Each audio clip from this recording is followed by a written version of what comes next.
बिजली का बीबी अपने दोनों सिपाहियों के साथ वहां आ जाती है। सुन लो सभी पक्षी, ये तोता अपनी मर्जी से चुनौती कर रहा है। अगर ये मर गया तो कोई भी पक्षी मुझे ना कहे कि मैंने मारा है। मैं अपनी इच्छा से कर रहा हूँ। अगर मैं जिंदा रहा तो आप मुझे शाही खजाने से ढेर सारा भोजन देंगी। हाँ हाँ तोते, जिंदा रहे तो जरूर मिलेगा भोजन। और फिर तोता ठंडी रात में नदी के ठंडे पानी में खड़ा हो जाता है। सिपाही उल्लू, तुम ध्यान रखोगे इस तोते का। ऐसा ना हो कि हम चले जाएं और ये तोता पानी से बाहर आ जाए। और फिर बिजली का भी अपने दूसरे सिपाही के साथ महल में चली जाती है। समय गुजरता गया। जैसे जैसे रात गहरी होती जाती है, ठंड और भी बढ़ जाती है। फिर बाकी पक्षी भी अपने अपने घरों को चले जाते हैं और वहाँ रह जाते हैं तोता और सिपाही। उल्लू सिपाही एक पेड़ के नीचे बैठ जाता है। अब मुझे कुछ करना होगा। अगर मुझे भोजन चाहिए तो मुझे यहाँ से जिंदा जाना होगा। मुझे आशा करनी होगी कि मैं नदी के पानी में नहीं बल्कि पहाड़ों पर खड़ा हूँ। और ये सामने जो चांद है, ये एक आग का गोला है जो मुझे गरमाइश दे रहा है। और फिर तोता अपने मन में यही सोचता है कि वो चांद उसे गरमाइश दे रहा है।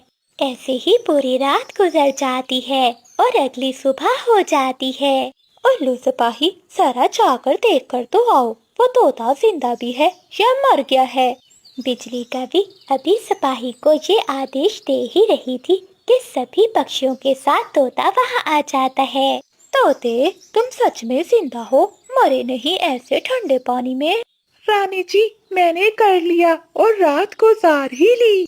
आप अपने सिपाही से पूछ सकती हैं, मैं 1 मिनट के लिए भी पानी से बाहर नहीं निकला। लेकिन तोते, हम सब ये जानना चाहेंगे कि तुमने खुद में ये शक्ति कैसे पैदा कर ली, जो ऐसी ठंडी रात में ठंडे पानी में रात गुजारी। सभी पक्षी ये सुन लो, मैंने अपने मन में ये विचार किया, चांद एक आग का गोला है और चांद मुझे गरमाइश दे रहा है। बस मुझे जब ठंड लगती तो मैं उस चांद की तरफ देखता और ये महसूस करता कि मैं आग के पास बैठा हूँ। इसी कारण मैं जिंदा रहा। मैंने आशा बनाई रखी, इसलिए हमें कभी भी नाराज नहीं होना चाहिए। लेकिन तोते, अब तुम्हें इनाम नहीं मिलने वाला। तुमने तो चीटिंग की है, सारी रात चांद से गरमाइश लेते रहे हो और अब आकर इनाम मांग रहे हो।